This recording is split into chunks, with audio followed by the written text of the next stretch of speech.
ధనస్సు వారికి కనుక చూసుకున్నట్లయితే మీకు మీ యొక్క రాశి నుంచి రెండవ స్థానంలో ఉండేటువంటి అధిక గ్రహాలు మూడులోకి మారుతున్నాయి. పంచగ్రహ కూటమి రెండులో ఏర్పడింది జనవరి మాసంలో, ఫిబ్రవరి మాసంలో మూడులో ఏర్పడుతుంది. ఈసారి 17వ తేదీ నుంచి ఆల్మోస్ట్ మంత్ ఎండింగ్ వరకు, అంటే దాదాపుగా 13-14 రోజుల పాటు ఉంటుంది. మధ్యలో 1-2 డేస్ గ్యాప్ ఇచ్చి ఉంటుంది. అలాగే అర్ధాష్టమ శని నడుస్తూ మీకు భాగ్యకేతువు సప్తమంలో గురువు నడుస్తున్నాడు. ఈ యొక్క గ్రహస్థితిని అనుసరించి మీకు ఎలా ఉండబోతుంది, ఏ దేవత ఆరాధన చేసుకోవాలి, ఏ విషయాల పట్ల మీరు జాగ్రత్త వహించాలి అనేటువంటి అంశాలు చెప్తుంది నేనైనప్పటికీ చెప్పిస్తుంది సాక్షాత్ లలిత అమ్మవారిగా భావిస్తూ, ప్రధానంగా ఇక్కడ ఈ గురువు లగ్నాధిపతి సప్తమ స్థానంలో ఉన్నందుకు ప్రదేశంలో అంటే ఉన్న ప్రదేశం నుంచి మారడానికి, వివాహ సంబంధించినటువంటి విషయంలో కొంతవరకు అనుకూలతను ఇస్తూ, రెండులో ఉండేటువంటి అధిక గ్రహాలు 17వ తేదీ వరకు మీకు ఫైనాన్షియల్ మ్యాటర్స్ విషయంలో చక్కటి అనుకూల వాతావరణం ఇస్తుంది. కాకపోతే ఈ మార్పు అనేటువంటిది మూడులోకి వెళ్ళినప్పుడు, అంటే 17వ తేదీ నుంచి అధికంగా ఉంటాయి మీకు మార్పులు. కాకపోతే ఈ 17వ తేదీ నుంచి కొంచెం ఎవరితోనైనా మాట్లాడేటప్పుడు, కమ్యూనికేట్ చేసి కొంచెం అగ్రెసివ్గా మీరు స్పందించడం జరుగుతూ ఉంటుంది. ఈ విషయంలో జాగ్రత్తగా ఉండాలి. బికాస్ ఆఫ్ మనస్థానంలో ఎప్పుడైతే శని భగవానుడు ఉన్నాడో, మనసు ఒక్కొక్కసారి అవతల వాళ్ళు ఏమన్నా అసలు మనం అవమానిస్తున్నారనే ఫీలింగ్ మనకు వస్తూ ఉంటుంది.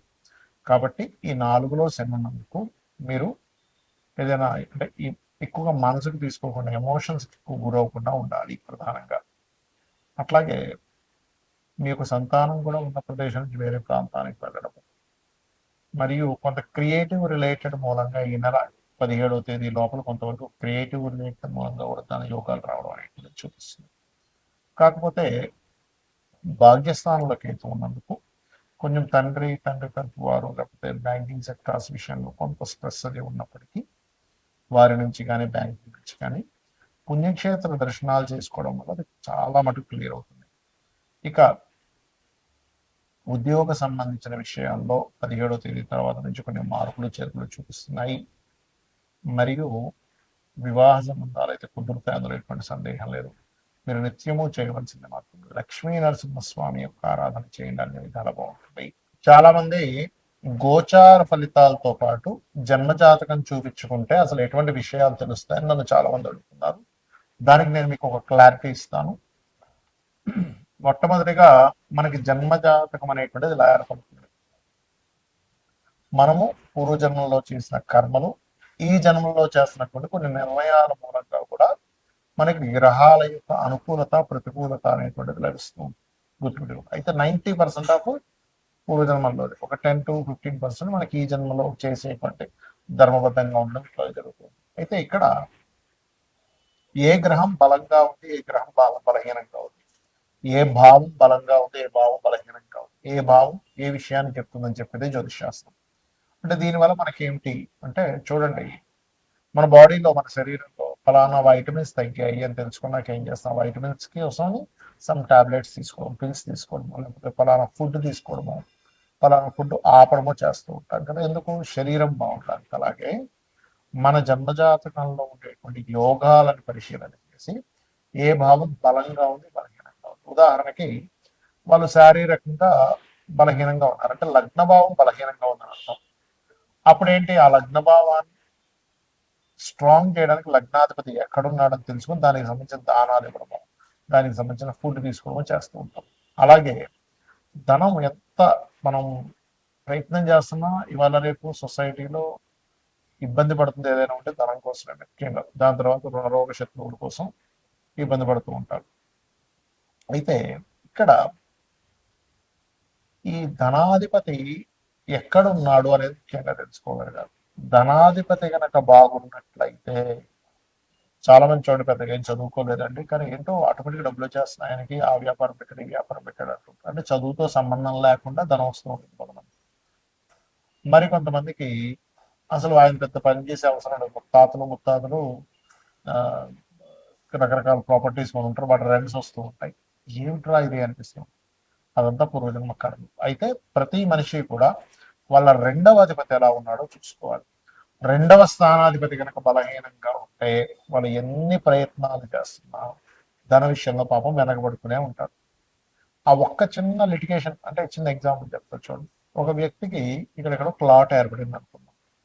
ఈ చెయ్యి కాలు తిమ్మిరి అయ్యి పెరాలసిస్ వచ్చింది, సంథింగ్ ఆగిపోయింది.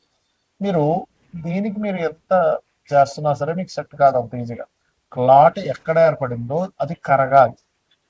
అది కరిగితే రక్త ప్రసరణ అయితే, దాని వేవ్స్ కనెక్ట్ అయితే బాడీ మన బుర్రలో ఉన్నటువంటి మెదడులో ఉన్నటువంటివి ఏవైతే ఉన్నాయో అవి కనెక్ట్ అయితే అవి ఖచ్చితంగా ఆటోమేటిక్గా వాళ్ళకి సెట్ అయిపోతుంది. అట్లాగే మనం పూర్వజన్మల్లో ఎక్కడ ఏ కర్మ మూలంగా అక్కడ ఆగింది, దానికి సంబంధించినటువంటి విషయంలో మనం ఎట్లా తెలుసుకోవాలి అనేటువంటి విషయం చెప్తుంది జ్యోతిషాస్త్రం.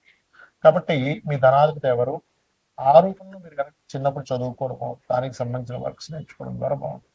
అదేవిధంగా మనం చేసే ప్రయత్నాలు అనుకోండి, మనం ఏ దిశలో ఉండాలి, అలాగే సంతాన అభివృద్ధి, అసలు సంతానం ఎప్పుడు పొందితే మంచిది, సంతాన అభివృద్ధి అవ్వాలంటే ఏం చేయాలి, మనకి ఇవాళ రేపు అందరూ ఇబ్బంది పడుతుంది దేని గురించి అంటే రుణాలు ఉన్నాయని, రోగాలు ఉన్నాయని, శత్రుత్వాలు ఉన్నాయి. ఇవి అసలు ఎందుకు ఏర్పడుతున్నాయి, మనం ఏ కర్మ వల్ల వీళ్ళందరూ ఏర్పడ్డారు మన చుట్టూ, అలాగే వివాహం అసలు ఎప్పుడు చేసుకుంటే మంచిది, ఇలాగా అనేకమైన విషయాలు. అంటే ప్రొఫెషన్లో ఎందుకు ఎదగలేకపోతున్నాం, ప్రొఫెషన్లో ఎక్కువ చేంజ్ అయితే మంచిదా, విదేశాలకు వెళ్ళుంటే మంచిదా, లేనట్లయితే ఇన్వెస్ట్మెంట్స్ ఎప్పుడు చేస్తే మంచిది, ఇలా ఒకటి రెండని కాదు, అనేకమైనటువంటి అంశాలు. రత్నం గురించి కానివ్వండి, మనం తెలియక ఏం చేస్తాం అంటే ఏదో రత్నం పెట్టేసుకుంటాం. అలా కాకుండా స్పెసిఫిక్గా మీకు ఫలానా రత్నం వల్ల కొంత సపోర్ట్ లభిస్తుంది. ఒక విషయం చెప్తాను, రత్నం పెట్టేసుకోగానే వెంటనే కోటీశ్వరుడు అయిపోతాడు అనేది పూర్తిగా ఆనందం.